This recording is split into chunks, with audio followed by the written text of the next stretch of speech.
The Rebel Capitalist Show. The first question I have goes back to the book you did with Jack Schwager, Market Wizards. I think that was late 80s, if I'm not mistaken. In that interview, you told Jack that the main focus of your investment strategy was just to wait until there's a big pile of money sitting in the corner. And when you see it, all you do is just go pick it up. And it sounds so basic and commonsensical. Why is that so hard for people to do from a psychological standpoint?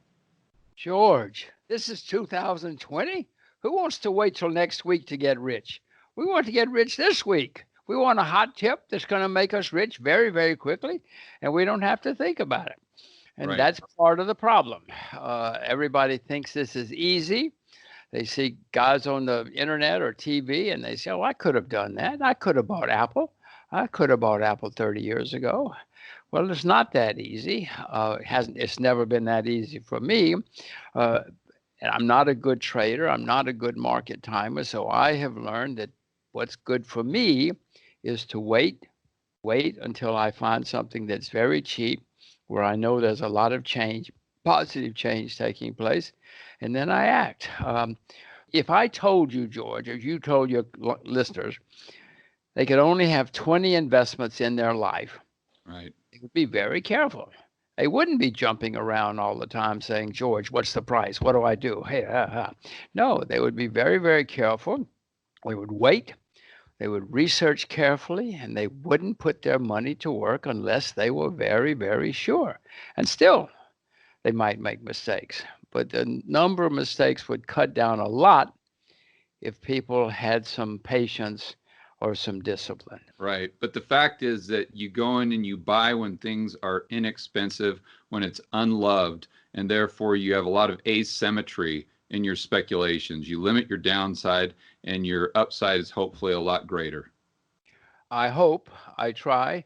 I can give you, let's see, a few years ago, well, first of all, a few decades ago, I went to Soviet Union and came away thinking this is never going to work. And so I was pessimistic on Russia for the next 45 years or something. But then I thought I saw changes taking place, and my goodness, it was cheap. Everybody hated Russia. If you could spell Russia, it put you in jail, a few years ago. But then I thought I saw things changing. I knew it was extremely cheap with massive amounts of assets. So I started buying Russia. Yeah, and I know people have most likely heard you talk about Russia in the past, but I want to be very clear with the viewers or listeners that you've made some investments there. I know you paint kind of broad strokes, but I remember listening to one of your videos back in 2015, 16, where you talked about buying ruble-denominated government debt. And I remember hearing you say that, so I went and looked at the charts. And of course, I think the ruble is maybe 75, something like that. And a couple years, maybe a year later, it went all the way down to maybe 50 or so. I don't know if you sold then, but I remember looking at the rate of return, and it was like a 17, 18% interest rate that you could buy. And I think that's a more specific example of something you've done recently that's just money laying in the corner. Well, it was, yes, and I'm not here to give hot tips, but one might look at Russian ruble bonds again. They do have high yields. It's not a credit risk. Russia's not going bankrupt. Whatever happens, it's not going bankrupt. It has very low debt. Nobody would lend money to the communists, for goodness sakes. So they don't have a lot of debt like the U.S. or the U.K. or other countries, Japan or other countries where everybody loves to lend their money. You might look at it again. It's high yield. Who knows? On that topic, I want to get your opinion on oil. You're the commodities guru. And we had just an unprecedented drop in oil, as you know, down to negative $40 a barrel. So what are your thoughts on that? And what do you see for oil in the short term, long term? Well, one clarification. A futures contract went to negative 40. Okay, people weren't buying and selling oil at negative 40. I assure you, if you were in Germany, you were paying $20 a barrel, or Japan, or anywhere else in the world. It wasn't as though you could go down to the gas station and say, guys, pay me some money to take your gas. Yeah, that was only. a futures contract in Chicago in one specific market. Yeah. People weren't buying and selling oil. Uh, yes, but you're exactly right. George, and I'm going to broaden the question. As I look around the world at asset classes, commodities seem to be the cheapest asset class around right now. Right. Yep. I could have said that last year too, but it's certainly true through this year. Stocks are not very cheap on a historic basis.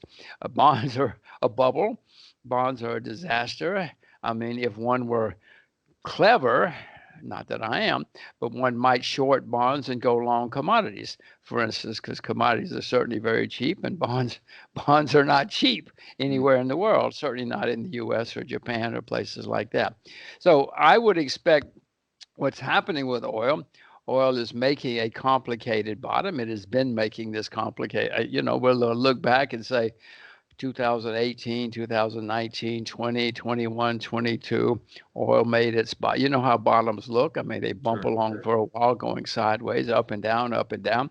So I suspect we will look back and say, and maybe that panic last week was the absolute. People look back and say, well, that was a spike bottom. There's often a panic bottom. That may well have been it, but I'm not smart enough to. You should watch Rebel Capitalist to get the timing. My timing is no good. Yeah. How long do oil cycles typically last? There's no such thing as typically, but historically and traditionally 10 or 15 years. Okay. They frequently do. In the Depression, oil got to something like 50 cents. That's not a typo. 50 cents a barrel, not $1.50 or something. Not Right. 50 cents a gallon for gasoline. No. A barrel of oil was selling for a few cents. I mean, that changed. It changed over the next several years. But you have these, like everything else, not everything, but most things, there are cycles of ups and downs. Yeah. So when you're looking at something that's cheap, going back to that question, or just money that's laying in the corner, I know you were adamant with Jack in your interview that there needs to be a specific catalyst. I think he brought up the example of Germany, and you had just gone in and bought, I don't know if it was equities or it might have just been the broad market, because that you thought there was going to be a political change. And Jack said, well, Jim, you said the market was cheap. And Jack said, well, you could have said that for the last 10 years. And then you brought up the catalyst of this political change, and that's why you went long. So when you're looking for a catalyst, whether it's in commodities or stocks or just the macro market, what are you looking for to go long? And then what type of what are you looking for to sell your position as well? Because I think that's just as important as when to buy. Well, selling is the same thing. You look for a chain. You look for something that's expensive. And often, if you get it right, something will go from dirt cheap to a bubble, or certainly very overpriced over a period of years, and everybody gets excited.